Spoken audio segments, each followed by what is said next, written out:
Before we get started, I would appreciate if you could subscribe to my YouTube channel. Thank you. So let's talk about the Bitcoin transaction fees. When sending a transaction on the Bitcoin network, a fee can be paid, which is usually small in comparison to other payment processors. Now, you don't have to pay this fee, but it is advisable to pay a small fee if you want to send a transaction. It's small in comparison to other payment processors out there, or other payment systems, or even making payments using your bank, like doing an international transfer, for instance. And the reason why it is advisable to pay a fee is because this fee goes to miners, and it's another incentive for them to include your transaction in the block when you're paying them a fee as well. So the transaction fees paid go to miners. As I said, it's an incentive for including transactions in a block for it to be confirmed.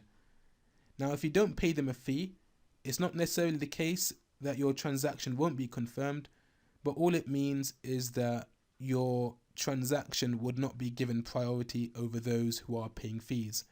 So those who are paying fees would likely have their transaction confirmed before yours and be included in a block before yours if you are trying to use the free route.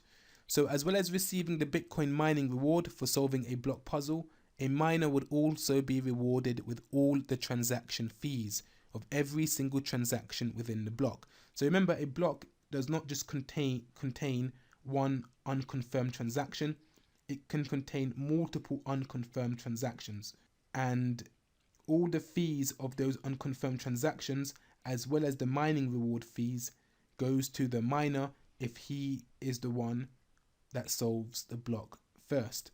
So according to the Bitcoin protocol rules that miners have to abide by to receive their rewards, the block size limit must be capped at 1 megabyte. This means that only a certain number of transactions can go in a single block for confirmation, and that block cannot exceed 1 megabyte in size. This is something that's important to know, because as we further go on in this course and we talk about some of the splits that has occurred within the Bitcoin community, a lot of it stems down to this right here, the block size limit of Bitcoin. So Bitcoin is capped at 1 megabyte. If a miner tries to increase the block size, then remember when I said they send the transaction to the nodes for them to verify. So imagine they try to increase the block size by adding more transactions that goes beyond the 1 megabyte limit, which is written in the protocol. Then when they send that transaction off to be verified before it's added to the blockchain by the decentralized nodes, they would not see it as a valid transaction and they would reject it. So the miner would have wasted all their computing power by trying to go against the rules of the Bitcoin protocol, and they would not have received their reward. So they would have wasted computer power, they would not receive their reward, they would not receive any of the transaction fees, and it would probably end up going to another miner who solves the block. So it is in the miner's interest, and they are incentivized to follow the rules of the protocol rather than break it. So the block size limit must be capped at 1 megabyte, and this means, because of the cap, that not many transactions can be added to a block. It's not an unlimited amount of transactions that can be added to a block to be confirmed at a given time. It has to be a limit, and whatever can fit within that 1 megabyte is added to the block to be confirmed. And once that's confirmed, then the miner repeats the same process again to add the next lot of unconfirmed transactions to a block for it to be confirmed, so long as they don't exceed the 1 megabyte limit in size. So Bitcoin transaction speed. Now the Bitcoin transaction speed is affected by the block size limit of 1 megabyte and the block confirmation time of 10 minutes. Now that makes sense, because if the block confirmation time takes 10 minutes, then you can expect to at least wait 10 minutes minimum for your transaction to be confirmed on the network. And because the block size is limited to 1 megabyte, you have to wait until your transaction is added to the block for it to be confirmed. But if you've paid a transaction fee, then you're likely are going to have your transaction added to the block, because the miners would want to earn from the transaction fees as well as receive the mining rewards. So on average, the Bitcoin blockchain can process around 4.6 transactions per second. Now that's small in comparison to other payment processors out there that can process more transactions per second. But this is what the Bitcoin network blockchain can do, around 4.6 transactions per second. Now, when the Bitcoin network is congested, this can cause backlogs of transactions that need confirmation, making transaction fees go up due to supply and demand for the block space, and the transaction speeds go down. So if you have the Bitcoin network is busy and lots of people are using it and it becomes congested and it becomes a backlog of transactions, then this can cause transaction fees to go up for your transaction to be entered into a block. And the reason being is because, remember, the block size is capped at 1 megabytes. So now it becomes an issue of supply and demand.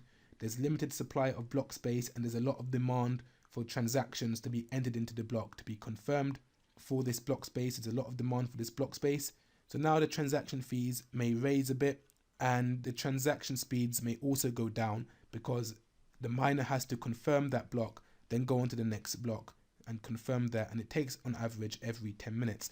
Now, in the later lessons, we're going to talk more about some of the problems with Bitcoin, using it as a currency for, or a medium of exchange for daily payments, and we will be talking, obviously covering more on this aspect, such as the transaction speed and transaction fees, because these are all issues that would affect Bitcoin.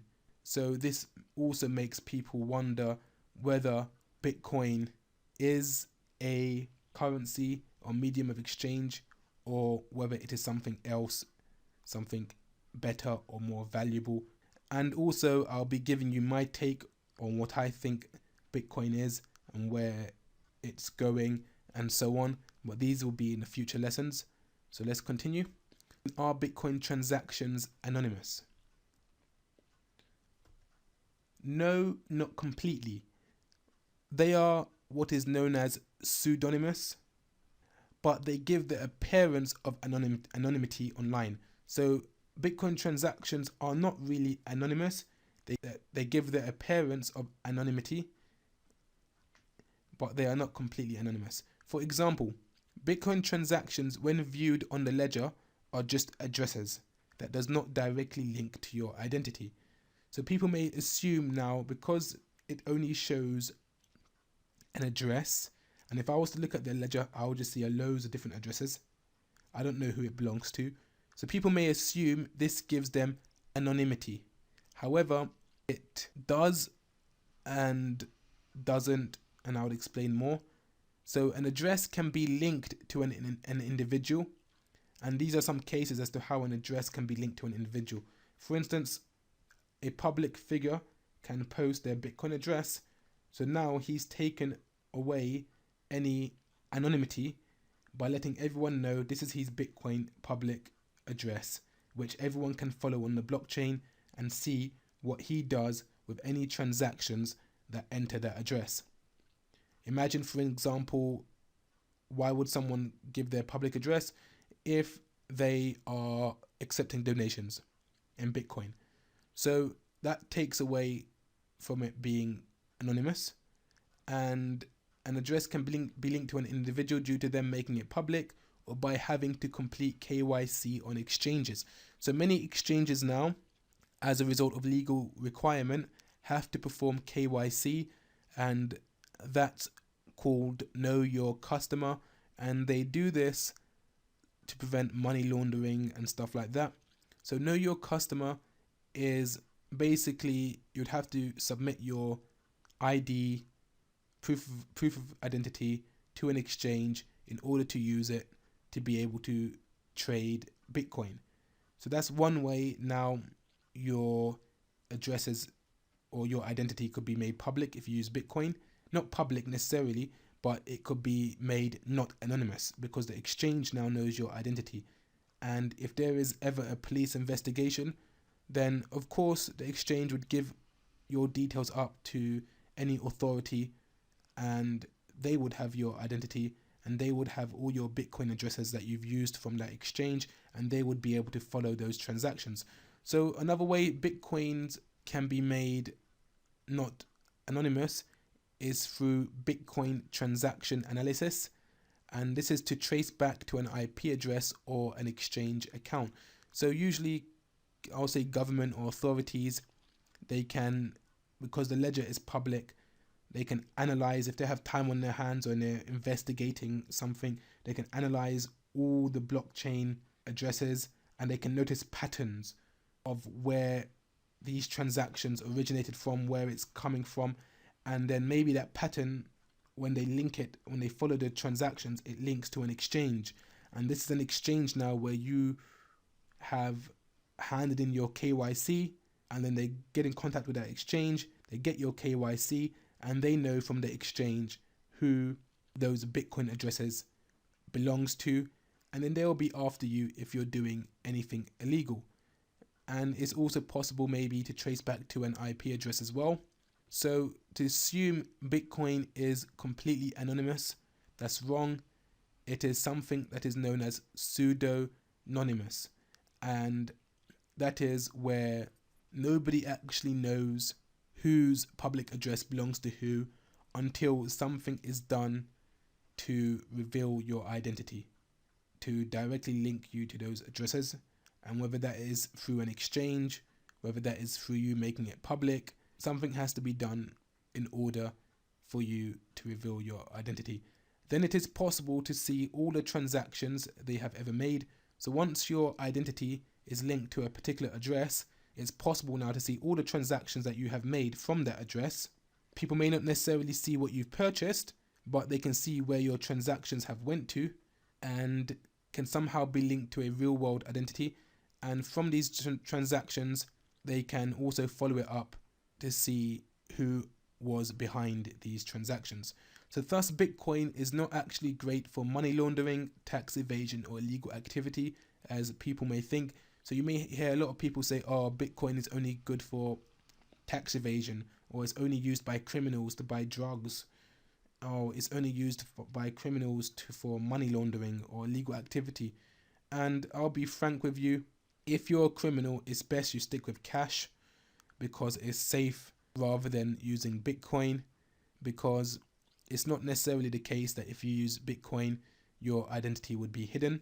So when people try to ridicule or dismiss Bitcoin as a result of criminal activity, the small element of criminal activity out there that use it, it's cash, on the other hand, is a safer haven for criminals, and it's much more safer for them to use cash for privacy, for illegal activity, money laundering, tax evasion, than it is to use Bitcoin.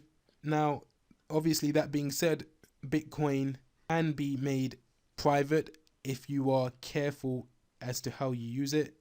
I may do a lesson on this, on how to use Bitcoin and protect your privacy, because just because you have a public address, no one does not necessarily have to know where it links to if you take precautions. But for the most part, if you're just an honest person, you're not a criminal, you're buying Bitcoin because you like the technology behind it, you want to use Bitcoin, you see its benefits for various other legit legal reasons, then you have nothing to really hide if any authority actually knows that you have X amount of Bitcoin from this particular address. I mean, you don't have to share it with the public, but if the authorities find out because you use an exchange and handed in your KYC to buy Bitcoin, your personal details, and they know that you have this Bitcoin, so long as you're paying your taxes when you sell, you have nothing to really worry about, do you? And so long as you don't do anything foolish and share the world, this is where I live, share to the world, this is where I live, and this is my Bitcoin address, and this is how much Bitcoin I have, come and find me over here, then you don't even have to worry about your safety and security or your Bitcoin being a target. So it's just really common sense and not being a criminal. However, with ongoing development and Bitcoin privacy improvement proposals, it is very possible in the future that Bitcoin transactions can be much harder to link back to someone's identity. Now, Bitcoin is always being developed, improved. There's always ongoing development. So at the moment, while I say right now that Bitcoin isn't anonymous, maybe another 5 years down the line, Bitcoin would be completely anonymous because of some Bitcoin privacy proposal that has been accepted by the community, and it's been implemented and added into Bitcoin, and now people can use Bitcoin in a completely private way and nobody would ever be able to trace it or track it back to them. But at the moment that isn't the case. Not to say that would not be the case in the future, because Bitcoin is always undergoing improvements to make it better, and there's always Bitcoin privacy improvement proposals being suggested. Whether they would be incorporated, that's another issue. So in summary, let's summarize now. Bitcoin is both a digital currency and a system to facilitate the use of the cryptocurrency. So it's a payment system and it's a digital currency. Bitcoin is being gradually accepted by merchants for payments. Bitcoin transactions are linked together on the blockchain ledger and are encrypted through hashing. So hashing is what encrypts and protects the Bitcoin transactions on the ledger, so people can't tamper with any of that data or information within those transactions. Miners are responsible for securing the Bitcoin network and confirming blocks of transactions to be added to the ledger. Now, for their work, miners are rewarded new Bitcoin plus the transaction fees of the block for their work. Bitcoin transactions are not completely anonymous. They can have slow confirmation times if the network is busy and require higher fees to get your transaction confirmed. Now, Bitcoin is always undergoing proposals to improve the system with ongoing development work to make it even better. So that's the end of lesson 3. It was a long lesson and a lot was covered. Hopefully now you understand Bitcoin a bit more compared to before you started this lesson, and I'll be seeing you on the next lesson. Don't forget to like, subscribe and hit the bell notification icon so as to not miss my next video. Take care and goodbye.